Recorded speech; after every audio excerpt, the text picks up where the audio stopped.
Doctor صاحب جسم میں بہت تھکاوٹ رہتی ہے، کمزوری بھی شدید ہے۔ میرے محترم بھائیوں، تھکاوٹ کے لیے کوئی دوائی نہ کھاؤ، تلبینہ کھاؤ۔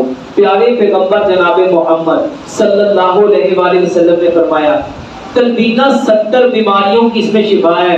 حضرت عائشہ صدیقہ رضی اللہ تعالیٰ عنہ فرماتی ہیں ہمارے ہاں جب کوئی بیمار ہو جاتا تھا تلبینہ چولہوں پہ چڑھ جاتا تھا۔ تلبینہ کسے کہتے ہیں؟ جو کا دلیا، جو کا دلیا۔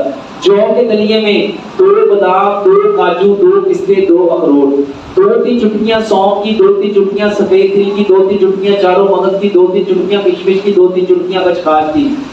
میرے محترم بھائیوں، یہ کوٹ کے یہ ڈال دو، اس کو پکا لو، کتنا زبردست طاقتور بن گیا۔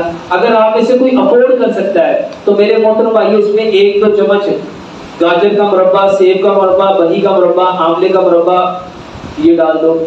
اگر اور افورڈ کر سکتا ہے تو میرے محترم بھائیوں کوئی سے 8-10 پھل لے لو، اس میں کیلا ہے، سیب ہے، امرود ہے، انار ہے، انگور ہے، پپیتا ہے، کھجور ہے، اس میں آلو بخارا ہے، قربانی ہے، لوگاٹ ہے۔